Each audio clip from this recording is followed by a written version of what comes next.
what's up, everyone? Sam Shaw here, founder of Wall Street Mastermind. I'm excited to be back today with another client interview for you guys. Today, I'm excited to have Brianna here.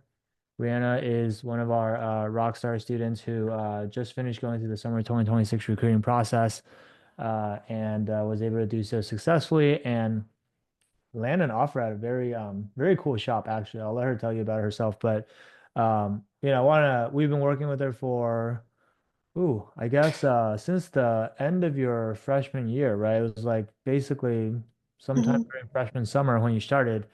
And now it's February of sophomore year, and she has her offer wrapped up, and so we're super happy for her. But just want to get her to come on here, talk to you guys about kind of her journey, especially for those of you out there who are ladies. Like, there aren't too many girls that go through the banking recruiting process.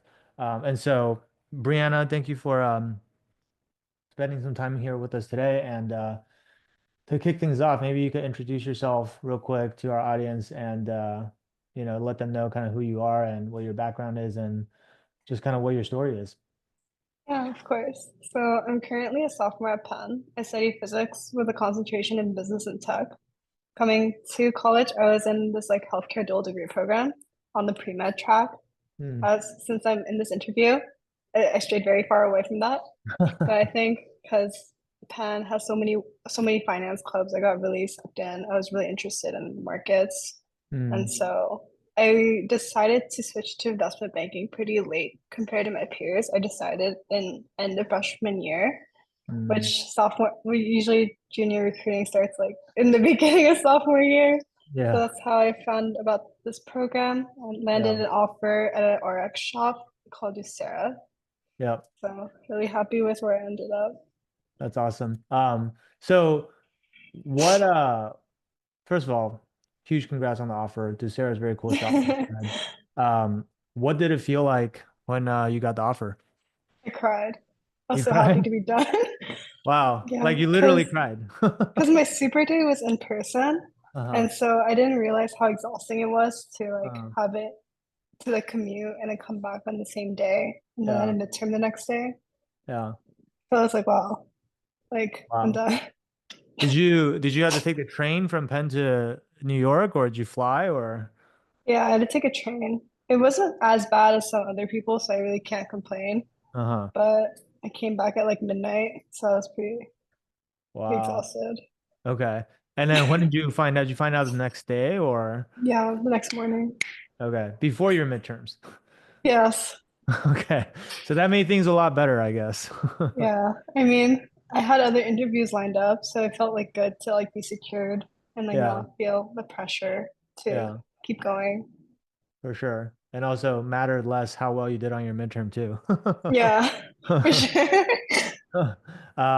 Okay, so you cried tears of joy. Who were the first people you told? Well, I was with my friend when I was just going to get breakfast, and Oh, so I was ordering and I got this voicemail saying like, "Hi, I have good news from you from an MD that interviewed me."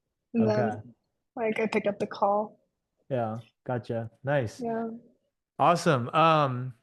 So let's go back to the beginning then.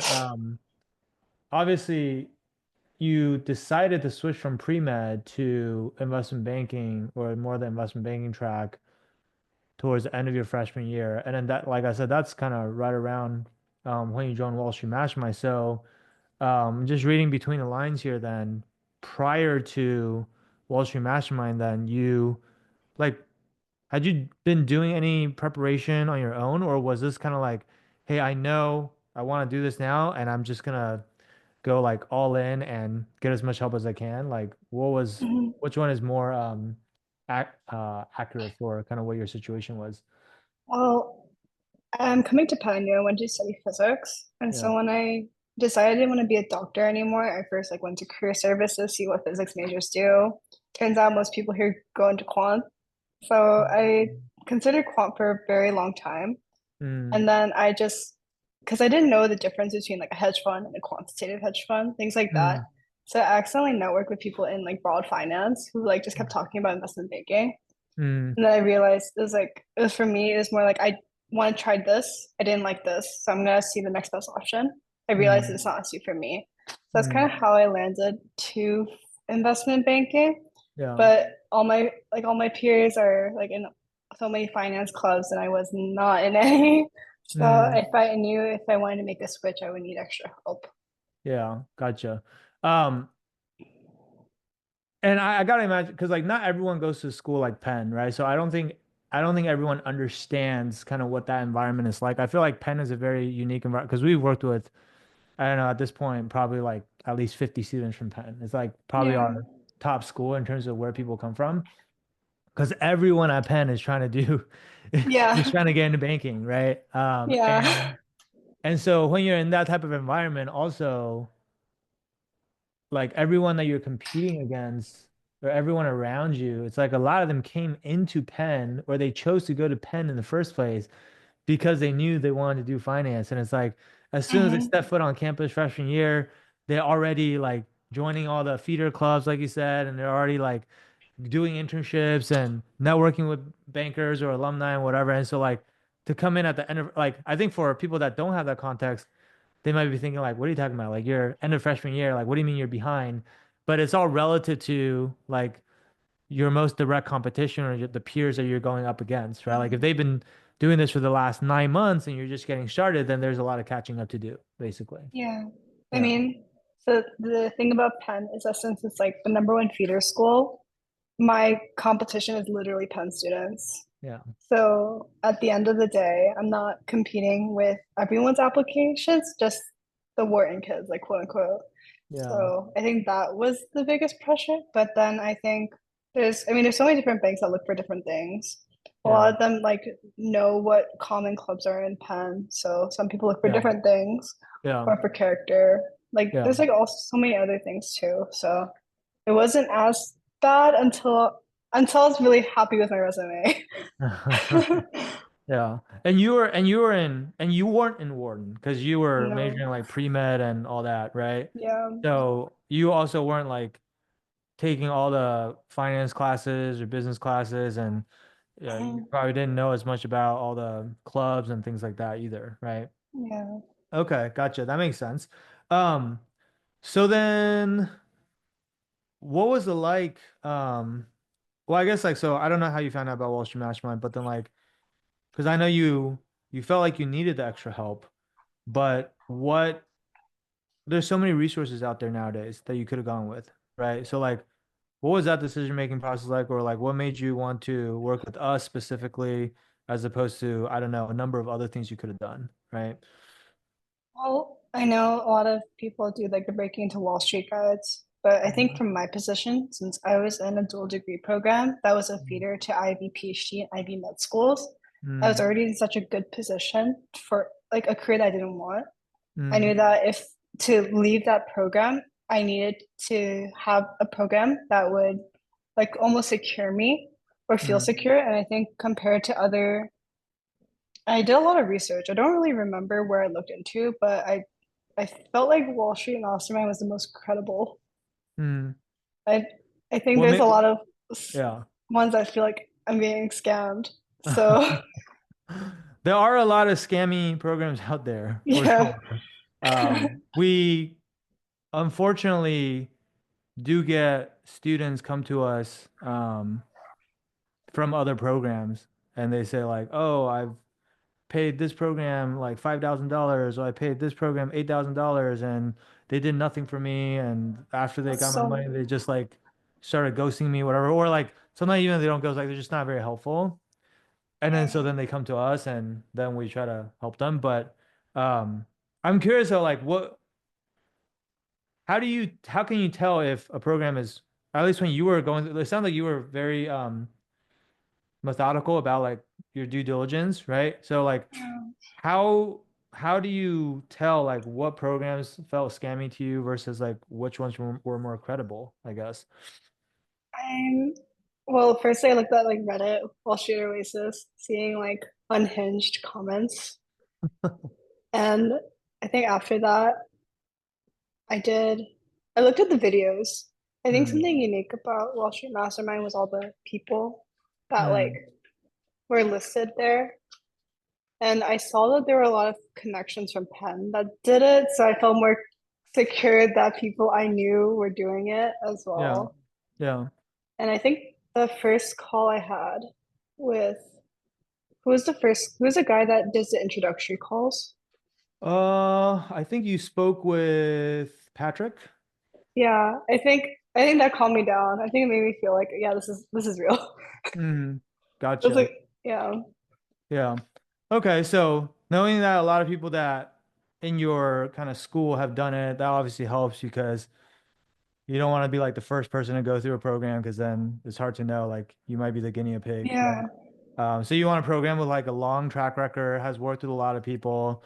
Um, I think it's interesting that you mentioned like the unhinged comments versus the videos. I think um, sometimes people see the comments on the Reddit on the Wall Street Oasis and they get scared away, right? I think it Yeah. sounds like what you did was you saw those comments, took it into account as one data point, but then decided to do more research on your own and also watch all the videos and hear from actual people who have, Yeah. actually gone through the program. And then you made your own decision based on what you felt was right. Um, what I always I like to think remind people is like a lot of times there's going to be two sides to every story. It's almost like politics. There's Democrats, there's Republicans, and both sides think they're right and whatever. Um, when two sides are saying like completely opposite things that are contradictory, a lot of times to figure out like which side is more credible or telling the truth, I like to just think back to people's intentions and also like understand that most people are selfish, right? Like we're all just looking out for our own best interests. And a lot of the unhinged comments online are actually people who say they've never used the program. A lot of them have talked to us and decided not to do the program because they don't want to invest in it. But at the same time, they don't want other people to do the program because they chose not to do it. And if someone else does it, puts them at a disadvantage from a recruiting standpoint because it makes it harder for them to get a job. And so they're like discouraging everyone from doing the program, slinging all this FUD and whatever, versus the people who have already gone through the program. They're not anonymous. They you can see who they are. They do these, interviews like the one we're doing right now. They talk about their experience. You can actually verify that everything's real and you know who's saying it. And then by the way, like now that you already have a job, do you care who joins Wall Street Mastermind or not? Not really. It doesn't affect you. Like yeah. like it doesn't it's not going to take anything away from you, right? And so if anything, like no one wants to like be publicly associated with a program that is not legit, right? Like if we were a scam, would you be here talking to us today? Like probably not. Right? So Yeah. so like I think it's like if anyone just put their critical thinking hat on and actually looked at the evidence that is in front of them, it is actually not that hard to figure out like what feels scammy and what feels credible, right? This is why, like, this is probably why you say, hey, this one looked the most credible because we have been around the longest, we have worked with the most students, we have we have the most testimonials and client interviews out of anyone in the industry by far. And so like that's all not an accident. That's just like we have to work really hard to earn these testimonials, right? So anyway, I'm glad you brought that up. But I guess let's get back on topic though. So like the most important thing that I really want to talk about is like, okay, so you're coming into this process, end of freshman year, you join Wall Street Mastermind, you were pre-med up to that point. I'm assuming you didn't really have much finance experience, right? Mhm. And you know that recruiting is going to start probably during like the first semester of sophomore year. So you have a Mhm. very short window of time to like just get caught up to all of your peers that have been doing this since freshman year. Walk us through like from June onwards, basically the last 6 to 8 months is kind of like when you've been really Grinding. recruiting, right? Yeah.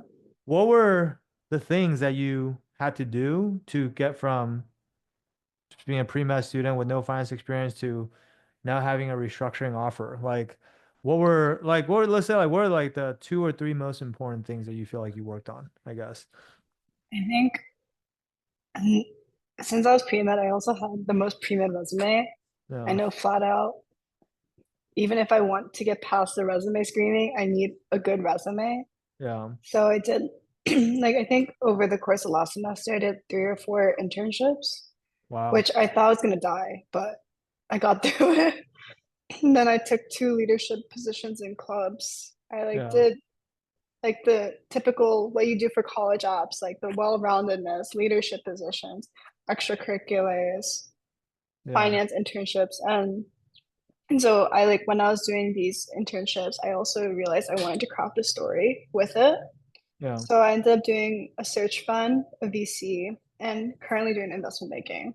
Mm. So I think for me, since I knew nothing about finance, it was really important for me to like step in like the water for a little bit with each of them as well. Yeah. And so And that are you too. saying you did all these internships? Like, did they overlap, or you just did them Yeah, like back to back to back, or they overlapped. I think that was when I was really terrible at responding in Wall Street Mastermind. I yeah. There was like a month where I had Mm. three internships and like I think at that So time I they were realized, staggered, but there was also a month when all three of them were ongoing at the same time, basically. yeah, I ended up dropping 3 classes. Like, Wow. Okay. yeah, How many hours were each of these internships? 10 to 15 hours. Wow. Okay. So Yeah. you were basically working full time, essentially, like Yeah. combined. Okay. Um, But I have no regrets. Like I knew that was important for me to do beforehand. yeah. But I think Okay. the other thing was networking. Because Yeah. I think when I see like recruiting, there's like 4 things you need, right? A Yeah. good resume, behaviors, technicals, and networking. Yep. Like behavior and technicals, you can learn. Like it's like a checkbox, right? You Hmm. need to have a good, but like networking is something you have to build through time. Yeah. So that and resume were I think the two most important things throughout the process. Okay. And how talk to us a little bit about like the networking side of things. I'm assuming it wasn't really something that you've ever had to do prior to this, right? In terms of like, Yeah. and so like what was the most helpful for you on that side of things, I guess, when it comes to just like what you learned in Wall Street Mastermind and how did you go about it? I think like there's like the video of like the art of good questions. Mm. I know that Wall Street Mastermind gave like a good template of questions if it's like a bad call and you like have absolutely no idea what to say. But I think like it took me a while to understand that like networking calls should be a conversation. It shouldn't be like Yeah. the same 10 questions everyone's going to ask anyway. Yeah. So I think Yeah. like doing my homework before then Yeah. is the And biggest thing I learned. how many did you track like how many networking conversations you ended up having roughly? Probably 200. Wow. 200 calls, right? Yeah. I Yeah. mean, like to be fair, most of them weren't like sticky relationships, but Sure. some of them went through. Sure. Yeah, no, it's that's always how it works, right? I mean, Yeah. and to even get 200 calls, you probably have to send way more emails than that, right? Um, Yeah. I mean, like, do you know like what your response rate was on your emails? Like, Um, or you probably I, lost track. if I'm being honest, non-Penn alumni responded better than Penn alumni for me. Interesting. But maybe it's because like I think our statistics is 60% go into finance per Yeah. class. So that's Yeah. like what, almost 1,000. I think it's pretty Yeah. reasonable why Penn alumni doesn't respond. But Yeah. Wow. yeah, I think probably for investment banking, 5%. Mm, okay. Yeah. Yeah. Okay. And so you talk about the resume, you talked about the networking. Um, Obviously those are the things that kind of determine whether you get interviews or not. You mentioned earlier when you got because I think the Ducera offer you took, that was your first super day, right? I was. Yeah. Okay. And then you were able to secure the offer. And but you also had other interviews lined up at the time, right? Yeah. What were the other interviews that you were able to line up? I was in a diversity program for a middle market. So Mm, I did that for Keys and hmm I did it for Citibank. hmm But yeah, and those were the only two I was able to accelerate. I wasn't able to accelerate any others that I was Okay, really interested in. gotcha. Okay. Um, so then you decided to just take the offer, right? And then stop recruiting because like it's like still pretty early in the process right now. Obviously, a lot of firms are still recruiting, and then you had to like make a decision on whether you want to just take this offer or keep recruiting. Um, I guess what went into that decision? Like, was it a difficult decision? And how did you end up arriving at the conclusion like, okay, I'm just going to take this offer? Well, I think the most difficult part for me was I did no networking for Mm, Bucera.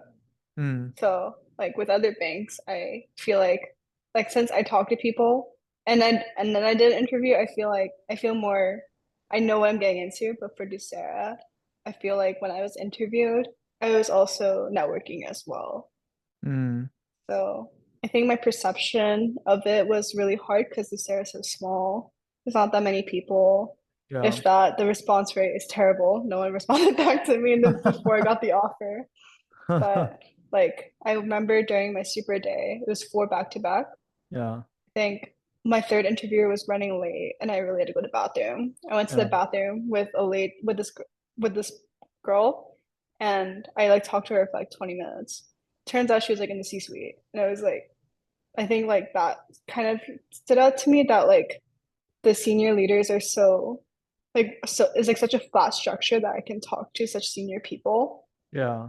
I think it was a good opportunity to have some a firm with like almost equal partners with equal analysts. Mm, I didn't know restructuring. I think I crammed it in the last 3 days before my super day, which in yeah. hindsight I don't recommend for anybody. Please don't do that.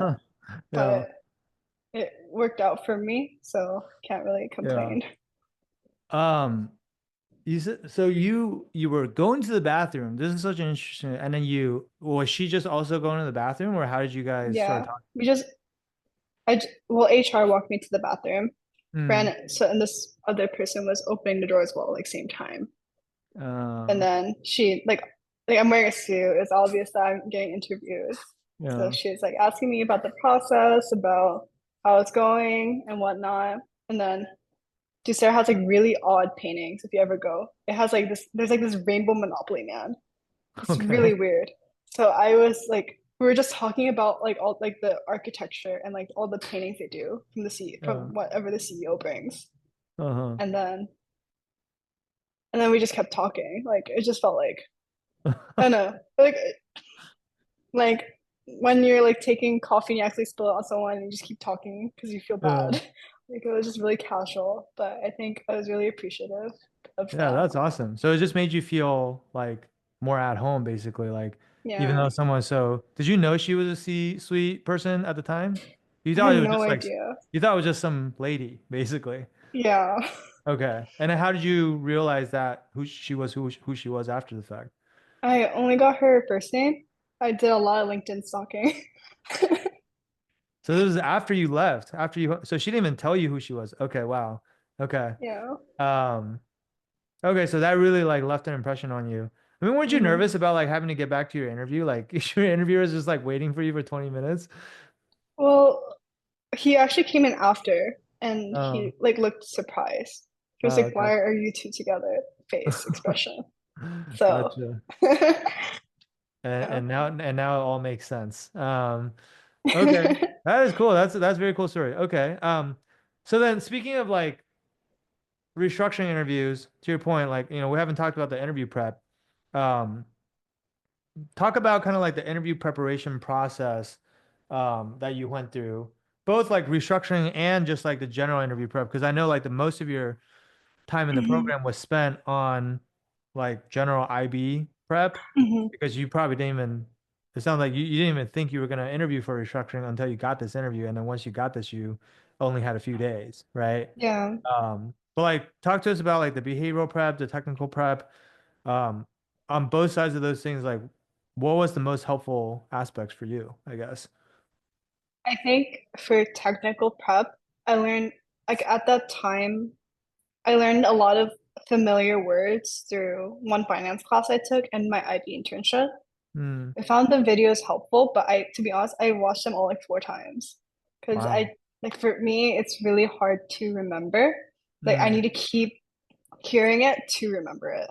Hmm. So I remember winter break, it was like every other day I was like doing a new like prep, but then I Yeah. would supplement that by questions after.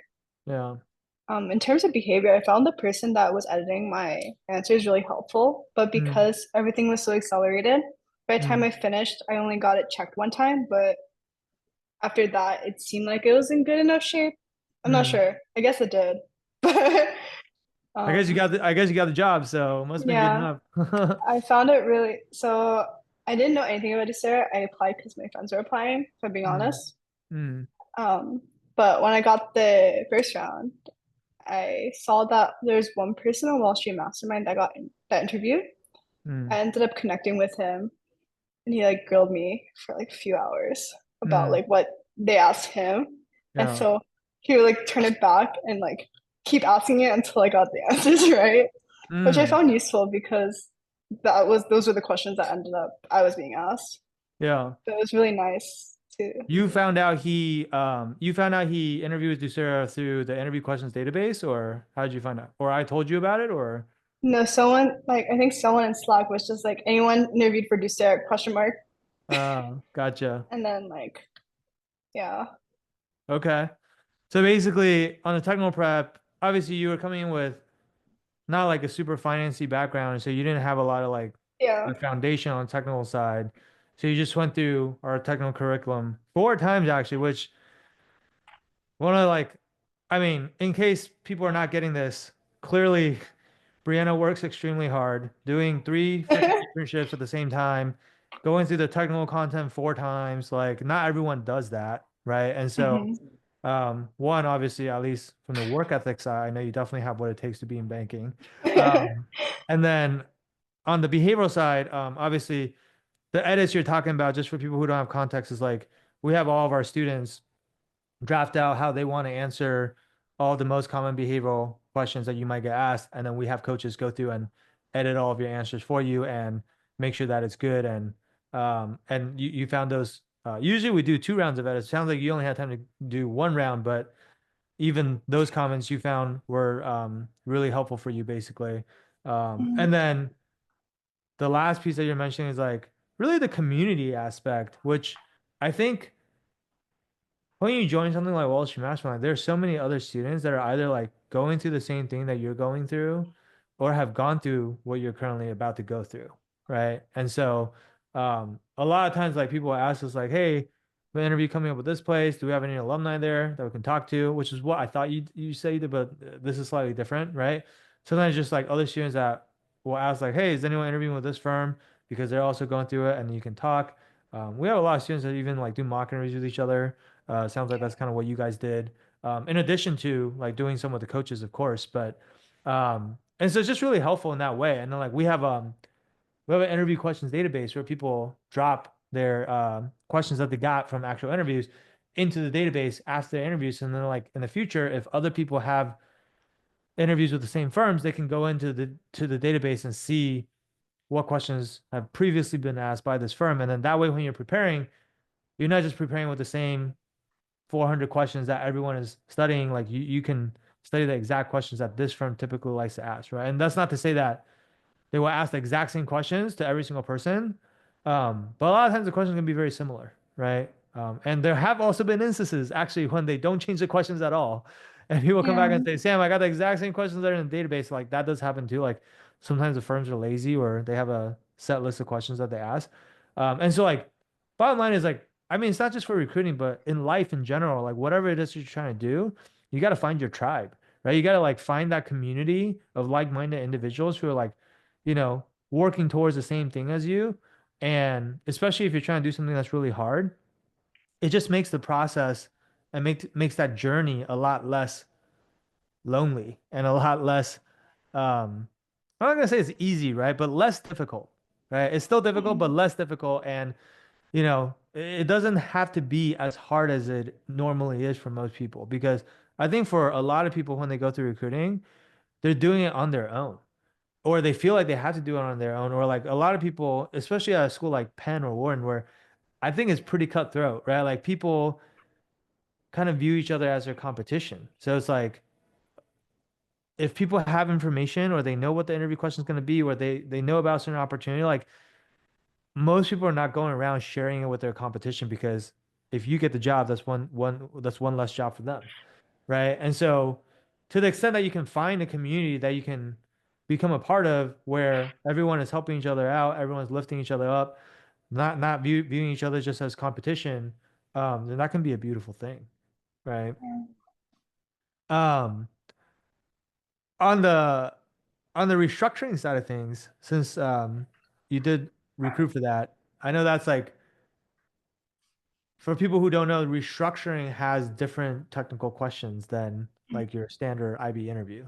So there's like additional studying that you have to do for that. Um, Walk us through that process, I guess. Like you had to learn everything in 3 days, you said, right? Like Yeah. how did you go about doing that, or how were you able to do that? Well, I firstly talked to my friends that were doing restructuring, Yeah. and I think I was really encouraged because one of my friends did the same thing as me, wasn't preparing to do restructuring, got an interview and made it to like the third round of HL Mm. restructuring for like in Yeah. context like one of the top restructuring shops. Yeah. And so I was like, oh, it's okay. That means it's doable if you can cram it in 3 days. Yeah. So I found the restructuring guides a little bit difficult to Mm. understand because there's so much content, so many different things you have to learn. Yeah. But I think like I just read a lot about it. Yeah. I think the questions can be quite predictable after a certain extent. It's like a curve. Like Yeah. after like a certain point, they all kind of blend together. Yeah. So after that, I just did a lot of interview questions for restructuring rather than doing like the actual like fundamental understanding of what this concept is Yeah. and then doing questions. Yeah. Okay. So basically just doing lots of practice questions. Yeah. Okay. Cool. Um, that makes sense. Like getting in a lot of reps is really important. Not just for restructuring, but just in general, right? So, I guess on that note, the last question I want to ask you, which is a question I usually like to end on, is now that you're on the other side and you've gone through the process successfully, um, what's the best piece of advice that you have for maybe people who are still going through the process or about to go through the process in the future? It could be something that maybe someone told you that really helped you, or it could be something that you just figured out on your own along the way. Like, is there anything like that that you want to kind of pass down to other people? I think probably make good relationships just with everybody. Like you Hmm. never know like that person like in your club or your like teammate in like a sport or like this program or just like people are also doing it. You don't realize how resourceful they can be at like times like when you're recruiting. Hmm. So I think don't burn any bridges too quickly. Or don't Yeah, burn any bridges at all if you don't have yeah, to. Yeah. So basically just leverage and try to like as much as possible leverage the relationships around you.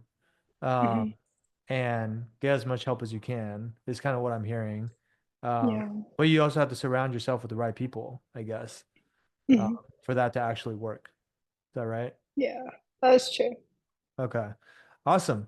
Well, guys, for those of you who are still with us, if you find yourself in a similar situation, maybe you are also starting out in like pre-med or some other major that's completely unrelated to finance. Maybe you are feeling like you are just discovering that investment banking is what you want to do, but you're feeling a little bit late, right? Maybe you have no prior finance experience up to this point, and you're just starting from scratch, and you don't have a lot of time, and you want to catch up. Whatever the situation may be, like if you want to just maximize your chances and really like just accelerate your preparation process, so that you can, go out and get this offer and overcome all these obstacles. Then I want to encourage you guys to reach out to our team. And if you want to learn more, to see if or how we might be able to help you, because we can't help everyone, but for people who are a good fit, and for people who have a good work ethic, like Brianna does, because that's actually like a requirement. Like if you don't have good work ethic, like nothing we do is going to matter for you. I'll tell you that right now, right? But if you have that and you're just looking for guidance, but you're willing to put in the work, then I want to encourage you guys to reach out and schedule a call. You can go to www.wallstreetmastermind.com/apply. The street is abbreviated to ST, so it's wallstmastermind.com/apply. And we will, get on a call with you, learn more about where your current situation is. What is your profile? What kind of banks are you trying to get into? How much time do you have left? Everybody's situation is different, right? Based on a number of different variables. And based on our discussion, we will help you map out what we think is the most viable path for you to get from where you are today to where you're trying to go. Okay. And so if that sounds interesting to you, go ahead and book that call. Otherwise, if not, that's okay too. Like we still wish you the best of luck. And with that said, Brianna, I want to thank you again for coming on here and spending some time with us, on Wednesday, and just sharing your story. And I think it's really inspiring for other people to be able to hear how someone like you can go from having no finance background whatsoever, starting relatively late, to getting a really, really selective offer from a firm like Ducera, through lots and lots of hard work, obviously, but also just from like you being really resourceful and being able to leverage all the relationships around you and whatnot. So, huge congrats again on the offer. Thank Super you. happy for you and I'm proud of you. And look forward to seeing what you do, both for your summer internship and beyond. So, um, and with that said, guys, we're gonna wrap it up here. Thank you guys for tuning in. We'll be back with more of these for you guys in the near future. And until next time, all right? Cheers.